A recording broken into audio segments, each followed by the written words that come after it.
there's a difference between a Diddy party and then a after dark Diddy party. Yeah. And then a after dark Diddy party freak off. Yeah. Because I've said it, I've been to a Diddy party, like, I can't wait to see the videos. No, can't listen, wait. in Miami, like there's Star Island, there's Hibiscus Island, there's Palm Island. You get invited to these things, these parties. Dude, 300 people are in line to try to get into these parties. But there's a big difference between getting into the island, getting into the house, and then going upstairs to the freak off. Yeah. I'm gonna stay outside. Yeah. So who knows what. They drove that young kid completely insane. Remember when Martin Lawrence had his infamous breakdown, stripping down and running into the street? Well, something eerily similar happened to a former child star, Jerome Childers. If you don't remember him, Jerome was once the next big thing, rubbing shoulders with some of the biggest names in the game. Puff Daddy, 112. Mase, the whole Bad Boy crew. Jerome was signed to Bad Boy Records before he even hit his teenage years. But what went down behind the scenes is enough to send shivers down anyone's spine. According to shocking accounts from people like Mark Curry, the things that happened to Lil Jerome were so horrific, they drove him to madness. The industry chews people up and spits them out, and Jerome was no exception. Mark Curry recently spoke out about the insane stuff that went down, describing how they would test these young boys in twisted ways. There's even a rumor about the bee-egg test, where these kids were forced into humiliating situations. It's as sick as it sounds. And then there's the question everyone's been asking. Did Diddy stay in touch with Jerome after all this? Well, Jerome himself said it loud and clear. Once the spotlight dimmed, Diddy was nowhere to be found. But wait, it gets worse. Recently, disturbing details about Jerome's time at Bad Boy Records have resurfaced, and it's all tied into a wave of lawsuits against Diddy, including one involving a victim as young as 9 years old. With Diddy facing serious accusations from various young male artists, including Justin Bieber, people are now speculating if Lil Jerome was one of the victims all along. Defendants will not only include individuals, but would also include corporate entities who ultimately profited off of this culture and behavior. I'm looking at banks, pharmaceutical companies, hotels.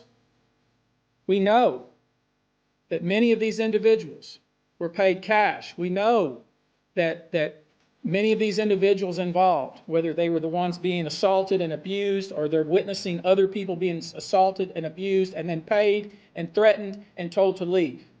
Typically paid 10 grand in cash and told to leave. And then threatened as they were leaving. So in addition to Sean Combs, you should know the defendants in these cases we're going to file will include anyone, of course, who engaged in the assault or exploitation, anyone who participated in such in any way, anyone who encouraged or facilitated this conduct, anyone who was in the room and watched it happen but made no effort to stop it, any venue or venue owner who was aware of what was going on but failed to stop it. Jerome's story is heartbreaking. According to reports, the mental and emotional abuse he suffered while signed to Bad Boy was so brutal that by the age of 14, Jerome had a complete nervous breakdown. He admitted himself that the pressure from the industry and what was done to him behind closed doors was too much for him to bear. One day, he ran out of Diddy's studio, naked, speaking in tongues. Whatever happened in that studio, it wasn't just about music. Jerome's story isn't just about a child star who couldn't handle fame. This is about a young boy who was systematically broken by the industry.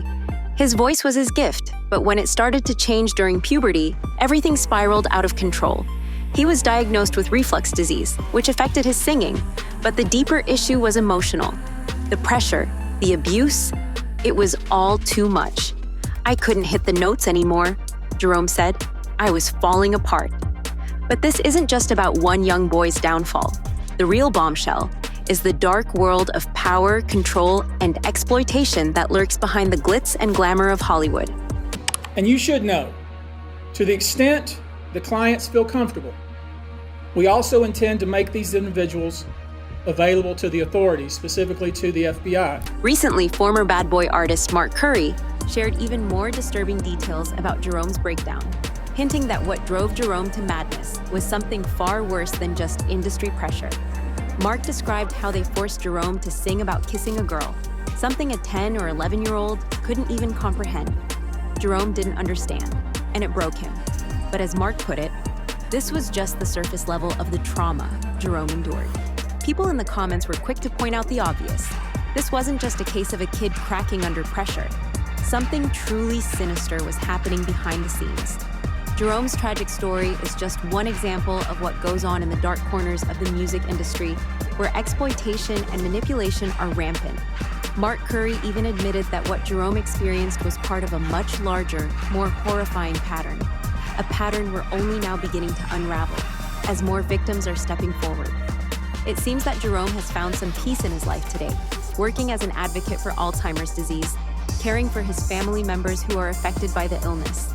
But the scars of what happened to him during his time at Bad Boy are still there, and fans are hoping that if he is one of the plaintiffs in the new lawsuits against Diddy, he will finally get the justice he deserves. And let's not forget, Diddy is currently facing allegations that go back decades. Happy birthday, Justin! Happy birthday!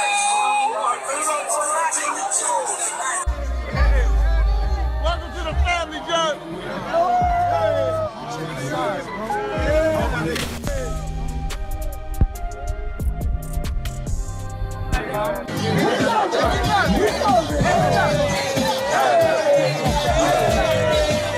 And some of them involve minors, like a 9-year-old who was allegedly assaulted during the time Jerome was at Bad Boy.